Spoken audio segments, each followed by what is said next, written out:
Hello, everyone, and welcome to another episode of Car Wash Magazine Live. I am your host, Car Wash Magazine Editor-in-Chief, Matt DeWolf. We've got a great episode for you this week. Obviously, every week is a great episode. I may be a little biased, but this is going to be one focused a lot about more than washing cars. So keep that in mind as we go through this episode. We're going to talk car washing, but we're going to talk about something a little bit special too. So hang with us here in this program. It's going to be fun. It's going to be exciting, and it's going to make you proud to be in this industry. So first, obviously, the most important thing that I want to talk about is swag. Send me your swag. I want swag. I want stuff. So special thanks this week. I've got, if you guys can see it, it's a Great White Express car wash shirt. You may remember them. We've got video rolling up here in the corner from a previous episode of the show. They had the cool light show. Debbie Whitlock, thanks for sending me the stuff.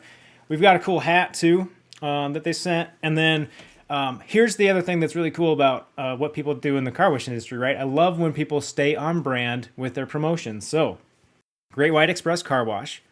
Obviously, it's shark themed. Guess what's coming up? Shark Week! If you don't know that, you should. Debbie also sent me a couple of their little giveaways that they're going to be doing for Shark Week. So we got a little shark tooth necklace, which is kind of cool. But my favorite thing, if you guys are like Goonies fans, it's this little guy, right? It's like a pincher. So it's like what Data has, you know, for the booby traps, whatever he says. Let's see if we can get it. Oh, yeah, there it is. We got it. Cool. So that's my favorite thing. Debbie, thanks for sending that. You guys, send me your swag. I'll wear it on the show. We'll talk about it. Fun stuff. So the next thing I want to make sure you guys have seen is the Car Wash Career Center. So this is new. ICA just launched this in the last few weeks. It's a great opportunity for folks to be able to further their car wash career because it really is a career and not a job. So make sure you check that out. Postings there for jobs are free until October 1st. So get over there, check it out. Last thing I want to make sure that you're aware of here in kind of our news and notes section of the program is the Women in Leadership Certificate being offered in partnership with Notre Dame. So this is a cool program. I could tell you lots about it, but I'm going to let somebody who's actually been through the program tell you what it's all about. Hi everyone, it's Katie Wright from Houston, Texas. So last year I received an advertisement for women's leadership course made available through Notre Dame. I took the class with no idea what I would get out of it or what I'd be able to use, but I was really amazed at the course content and how relevant it was to my day-to-day work in the car wash industry.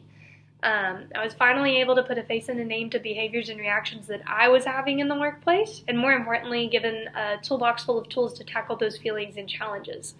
The month-long online format was perfect for me. I travel a lot. I have 2 toddlers, so I was really enjoying being able to listen to the pre-recorded lectures and then once a week join everybody else in the course and have a live session and just kind of talk about everything and work through the material together. The course really helped me start taking credit for the work that I've already done, set realistic standards for myself for future tasks and projects, and most importantly, helped me better communicate with those around me. I highly recommend this course for any woman in the car wash industry, and I hope that everyone gains as much as I did from participating. You don't want to miss out. All right, so there you have it. Straight from the horse's mouth, so to speak. Someone who's been through the program, talking about the program. Go check it out, carwash.org/WLE. I did forget to mention, for those of you who play along in any of my games, whether that's sending us a video response to It's Only a Question, your favorite car wash memory or what you've learned in 2020, or those of you who are sending me swag, we're gonna surprise you guys sometimes with some swag of our own. So we've got a toiletry bag from the International Car Wash Association. We have a cool hat. Here's the cool part though. It's a light up hat, so good for maintenance. And then we've got this hat too. We've got another hat. This one's pretty fun and cool. So a lot of great stuff for you. I'll send it out to people who I feel are worthy. So play the game and you get the swag. Send me a swag, you get swag. Here we go. All right, my favorite time in the program, it is joke time. We've got a good one for you today. It's a car wash themed one, of course. And so today's joke goes a little something like this. What is every variable frequency drive's favorite song? Anyone? It is Start Me Up by the Rolling Stones. Yeah. You got it. You know you got it. Hey, send me your jokes. Otherwise, you get mine. And without further ado, we're going to have our guest, Tony DeBarros from Balise Car Wash, join us to save me from my own jokes. Tony, welcome to the program. Hey, Matt. Well, thank you for having me. I appreciate it very much. And on the brief conversation we had before, I did promise you that you would not mess up my last name, and you did perfect with it. I don't think anyone can mess up my last name anyway. So good job. Congratulations. And the other thing is, I'm looking at myself here, and you must be doing something on your end because I don't look that young. So a good job on the touch up or whatever you did. So thank you. No, Tony, you're fresh. You're only like what, 30, right? Yes, yes, Yeah. yes. Actually, it was Yeah. 31 coming up very soon here. 31. Yeah, it's a happy early birthday. We're working toward, Yep, yep, youth. yep. That's funny. Hey, I drink Tony, that. Go uh, ahead.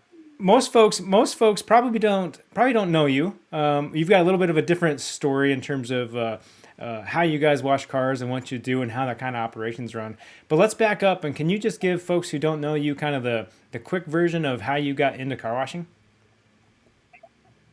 Sure. Well, I think first I need to point out because I've been getting, of course, I share this on my Facebook page, on my feed, and I've been getting a whole bunch of different people calling and congratulating me, thinking that I now a owner of car washes. So I reached out to some of them and I said, listen, if you're looking for partnerships and can get, millions of dollars, give me a call later. But no, I don't own. I'm an operator. I treat it like I'm an owner. So perhaps maybe that's what makes a difference. But I'm the VP of operations for Balise car wash facilities. We own it's an auto dealership group in New England with 14 or so different brands, multiple locations. And pretty much how I got in the industry is, um, back in, well, I'm not going to give the year because then people will definitely figure out my age because I'm 31. Okay. But Right. way back, I actually, after high school graduation, I moved to Salt Lake City, Utah, from New Bedford, Massachusetts to Salt Lake City, Utah. Okay. And my first job there was in the automotive industry. I was a greeter at a dealership, Ford dealership, Rick Warner Ford. I don't know if they're still open under that name, but Rick Warner Ford in Salt Lake City. So my first job was a greeter. And from that point on, I was able to notice that there was room for growth, so Yep. opportunities, and I took advantage. They went from greeter to, doing oil changes, quick lanes, and then I moved up to assistant service manager. Um, and then from that point on, I was hired by a dealership. I wanted to return back home, so we returned back home, and I was hired over the phone. Actually, it wasn't over the phone again.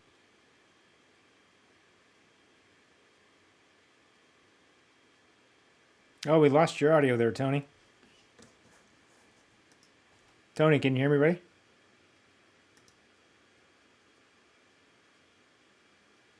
We'll get you back here in just a second here, Tony. Let's see if we can get your audio. There you are. I was sorry about that. I'm using my phone because I didn't have my laptop, so we may get a few of these. I'm a very busy man, so I apologize to the audience and obviously to you as well. Um, so I was hired over fax machine, and I came in and worked as a service manager for that Ford dealership in Boston, and then from that point on, I went into the car wash. But it was strange because they owned a car wash, but they leased it out. They decided to go ahead and rebuild it. So I went from service manager.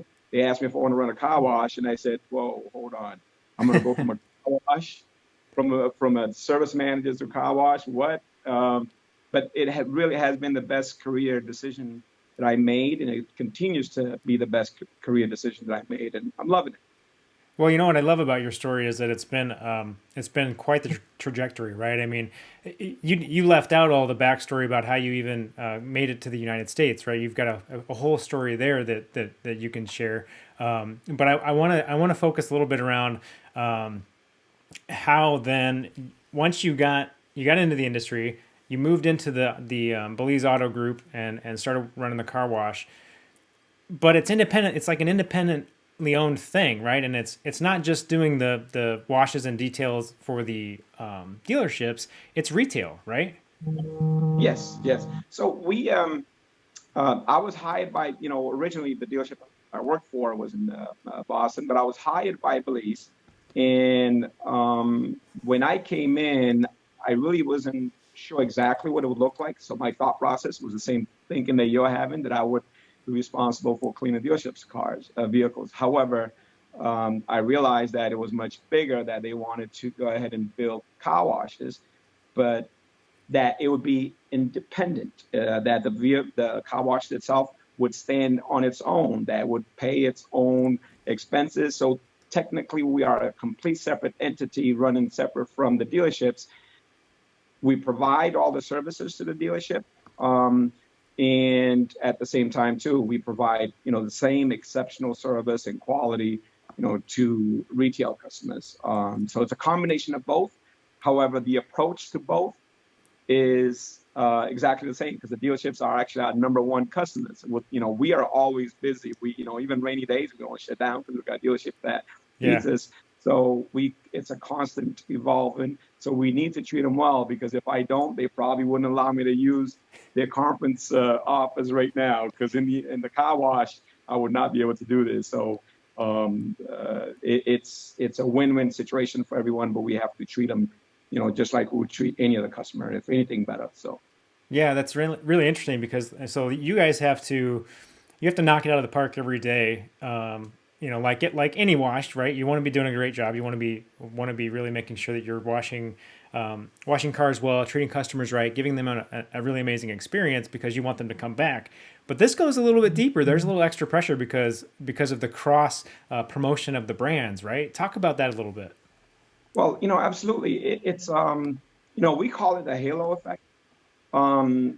It's important that the car wash provides to every customer an exceptional service, but to us, it actually goes beyond that, because that halo effect needs to be healthy.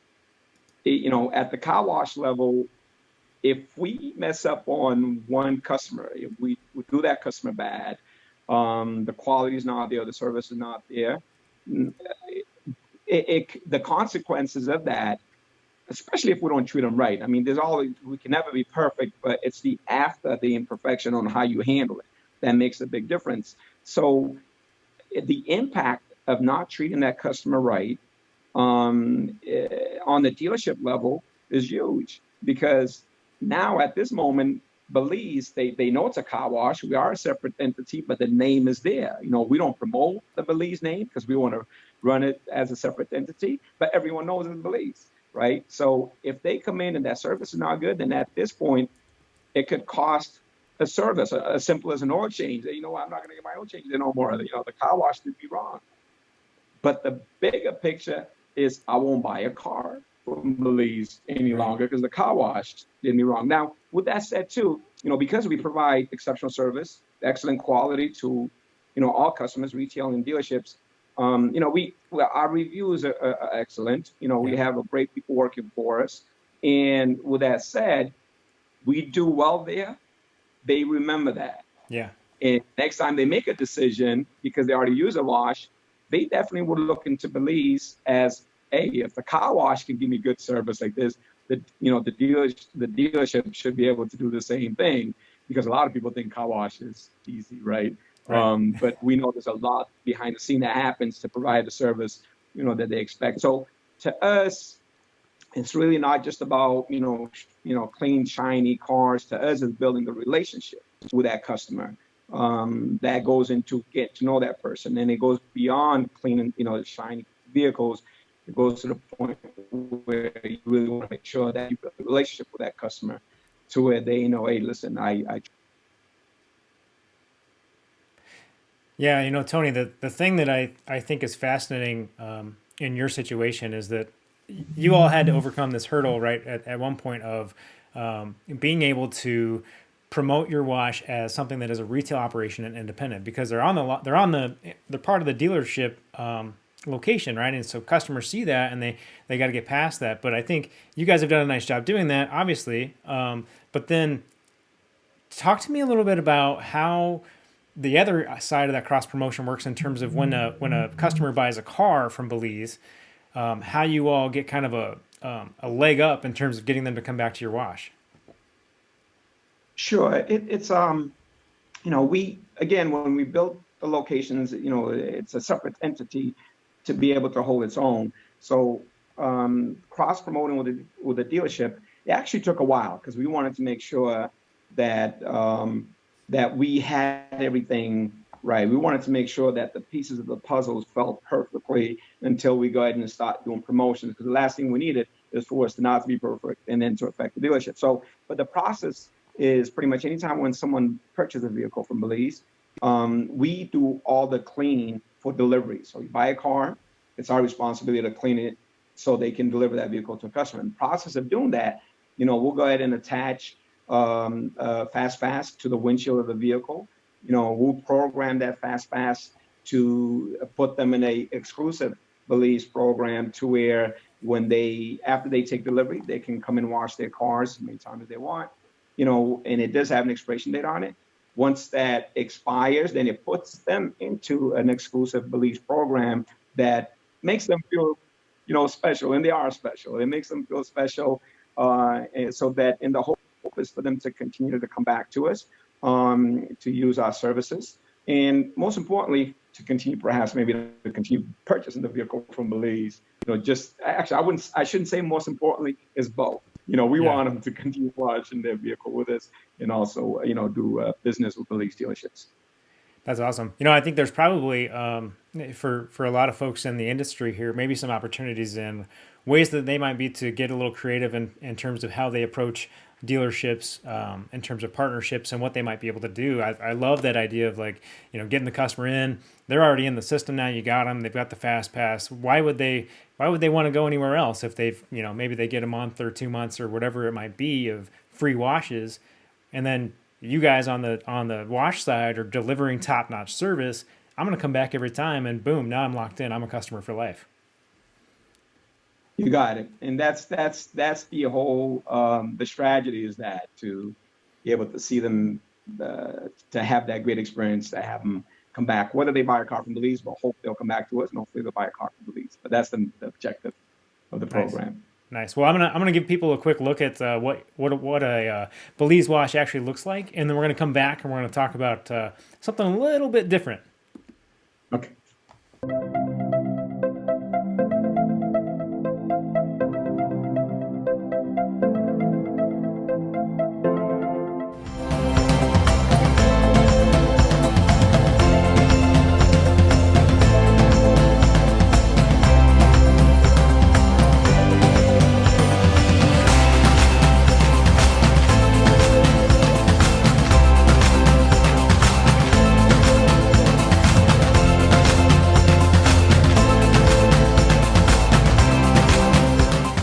All right, so that's what a Balise wash looks like. At least one of the three. You all are continuing to expand. I love that.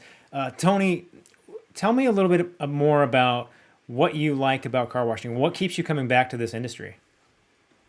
The reclaimed water. Yes, me too. What I found out is if you drink that every day, you stay healthy. You stay young. Plenty of nutrients. In the reclaimed water. So that works very well. Just don't do it at home. Yeah. Only for the car wash, drink reclaimed water, okay? We need to put a disclaimer in there because I don't want ICA to fall into any type of lawsuits. What do I love about the car wash? To me, it's really not about, clean, shiny cars, fancy lights in the tunnel, beautiful building, or even the technology that keeps evolving year after year, to the point that it's a little bit hard for us to keep up with. To me, it's really about the people, right? And you hear that, on your episode, actually, I hear that a lot too. So I share the same sentiments with everyone else. It is really about the people. You have your internal people, which is your team members that is working for you, your external people, which is the customers coming in into the wash. It's about your service providers. It's about your vendors. It's about not just the people that are coming into your place, but everyone, that whole group of people that you deal with, and working. And most importantly, but it doesn't take away from the rest of the group. It's really about the internal team that you work with. That makes a big difference. And it's not an easy process. It takes a while to work on that and build that. But that's what, from any other business, if I can have to deal with people uh, on a constant basis, that's what drives me. And deal with people to make a difference is what drives me. So I think that's why I really love being in this industry. Well, and it goes a little deeper than that for you, I think, because you're a passionate guy and you're big on giving back, like many in the car wash industry are. So much so, Tony, that you started a nonprofit organization. So let's shift gears real quick and let's talk a little bit about that. Tell us about One Love All Children. Yes. Gosh, there's quite a bit of talk about that. I don't know if within an hour we'll be able to cover that, but I'll try to This is the give 8 hour brief. episode. You didn't know I that, will, I but will, I'll be brief within. Hopefully, I don't get no more calls to interrupt this. Um, so, One Love Our Children. I grew up in. I was born in Cape Verde Islands, 10 little islands, in west coast of Africa, in Cabo Verde, as I should call it.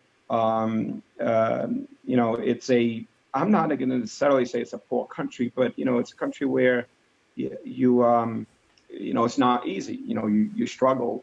And I came here when I was 11 years old. It took me a while before I went back. And when I went back, it was probably like about 17 years later. And then 14 years later, I went back again and visited certain villages. And that second time, the first time I went and realized that, wow, there's a lot of needs. There's things that, these kids, most importantly, kids could use. So the second time I went, took me a while, 14 years that I went, I brought a lot of school supplies, basic school supplies and, some candy, and handed them out. So I went to certain villages, and was handing out the candy, not school supplies and candy. I also went to the schools. The schools, most of the schools outside are either a 1 or 2 room schools, right? So when I went to those schools and started handing them out, I felt that, hey, they really need school supplies.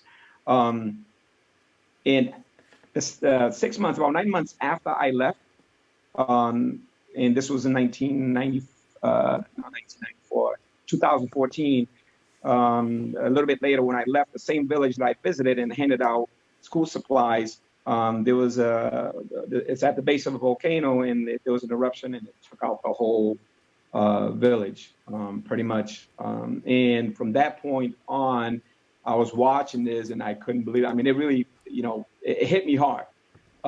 So what I decided to do is, hey, let me raise some funds and see if I can help. And at that moment, I was trying to figure out how to raise them. Anyways, I started collecting money and telling people on Facebook, different platforms to raise the money. And eventually I raised close to $14,000. I mean, There was a lot of people that helped out. There was, car wash industry helped out a lot. There was associations that helped out. Balise helped out. And I was able to go there and take care of almost 289 families with kids that we took care of. But that wasn't when I decided to do, is when I left there, that when I got back to the States, I said, you know what, I got to do something. Yeah. I want to do something. And then a year later, we started our NPO with the help of a lot of, friends from the island. We started a nonprofit organization called One Love Our Children. And that's pretty much the story behind it. Told you it was long. And here we are. But you've evolved it a little bit, right? Like, so you do the school supplies, but you're also doing some kind of dental hygiene stuff. Why is that important? Yes, well, because I brought candy. Remember I told you. So you can't give candy and not toothbrush. Well, our initial plan was actually to do more. And you know how it is. Sometimes your ideas are huge when you first come out with it, but then you've got to scale back, because you can't be everything to everyone. So you do what you're best at. And what we thought our best would be is to provide some, school supplies.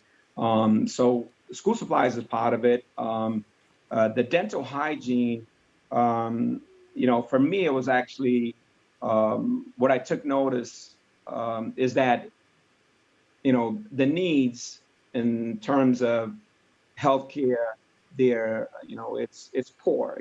They need a lot of help.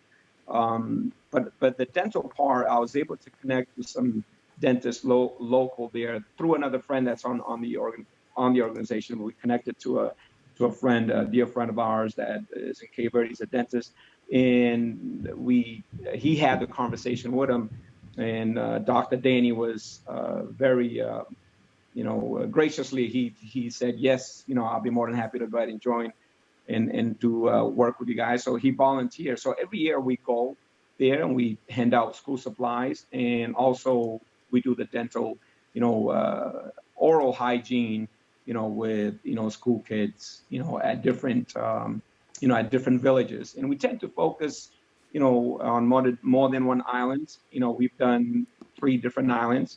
The goal is to get all of them done. It does take a while, and we work with the school departments to figure out where the help is most needed.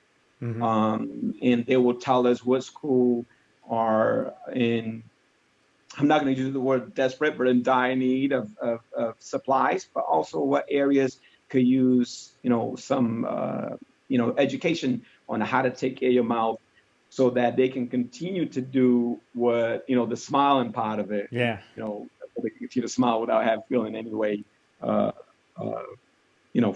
without feeling any different about it. Yeah. Yeah, I think that's a big thing, right? You want to be able to feel free to smile, and you want to be able to enjoy those things. And it's so good to be in a position where you're able to help and give back. I think that the last thing I kind of want to ask you about around this right now is that what is it that, I mean, obviously we're all in a very privileged position at this point to be able to give back and to do those things. What is it for you that's most rewarding in doing everything kind of around One Love All Children?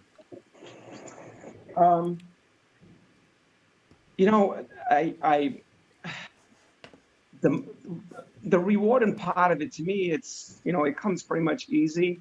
I want to say that it's the smile that you get, when you are given, this is for anyone. I think anytime anyone does, an act of kindness and the other person appreciates what you did for them, and they smile back at you and they appreciate what you do. There's no reward that I can think that surpasses, you doing an act of kindness or helping someone. It goes, $1 million is great. I wish I had one, because maybe I would own my own car wash, right? But the reality, the human part of it, of giving back, there's no reward that can compare to that. And I think that's what really continues to drive me to do what it takes to help out, and continue to do the One Love Our Children, I don't know if I'll ever retire from doing that. So it's something that I will continue to do for, as long as I'm able to. Tony, dude, I've heard this story a few times. I heard it when we first met, maybe a year ago or whenever that was at the Notre Dame program. And every time I'm so inspired by your desire to give back and your desire to just help people. And I really appreciate you doing that. I think I'm going to run off. I'm going to make a donation. So I'm going to donate to One Love All Children. I'm going to challenge everyone else in Car Wash to do the same thing, right? I want us all to make a difference here. So let's just see what happens. I mean, we say often that we are about more than washing cars, and I think that we have a unique opportunity here to be able to help Tony, to be able to give back in a way that can make a real big difference. So I'm going to make a donation. I hope everybody else can contribute, whether it's time, talent, or treasure. I think that's a great opportunity for us all. So that's what I'm doing. Tony, you froze up on me. I'm going to say thank you for all that. We're going to go to a top 10 list here. Oh, there, Tony, you're back. Yeah, sorry about that. My phone was ready to die, so I had to plug it in. All right. So here's what we're doing. I'm donating. Everybody else is going to donate. We're going to raise some money for One Love All Children. We've got the website address here on the screen for folks, so they can do that. I want to see how powerful our industry can be when we really put our minds to it and want to give back. So I challenge everybody to do that. Tony, thank you so much for sharing your story with us today on the show. We're gonna jump to a couple other things here real quick, but thanks for being on the program, man. It's always a pleasure to talk to you. Matt, I'm not going to get teary because I was not expecting this. And I really mean that. It's a platform he was giving me, but I was not expecting, the initiative that you just took right now. That comes from the heart. But I appreciate that very much. Not expected, very much appreciated. Hey, man, anything we can ever do. Thank you. All right, we'll see you, Tony. These are the top 10 ways you know that you are a car washer. Number 10, you call out retracts driving down the road with friends and family. Number 9, your significant other is so used to your uniform, they forget to tell you to take it off on date night. Number 8, your children and friends know not to ask for things on rainy days. Number 7, you vacuum patterns into the carpet at home. Number 6, you own car wash only shoes, and they're gross. Number 5, you have spare socks in multiple vehicles. Number 4, the weather report is the most important part of the news, obviously. Number 3, your khaki pants are actually blue, yellow, and pink. Number 2, you spend over $200 washing your rental car on vacation. Guilty.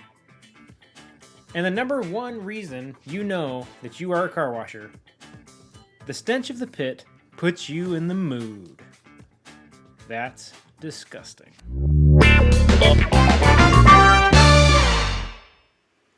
All right, everybody. So the number 1 reason is still super disgusting. If you didn't catch that last week, the stench of the pit puts you in the mood. That's pretty gross. But I'm going to add another reason that you know you're in the car wash industry to that list. I think the idea that you have a penchant for giving back, you have a thirst for making your community a better place, and you do things with passion, and you do them with purpose. And so that's just another way that I think this industry stands out, and the people in this industry make me proud to be a part of it every single day.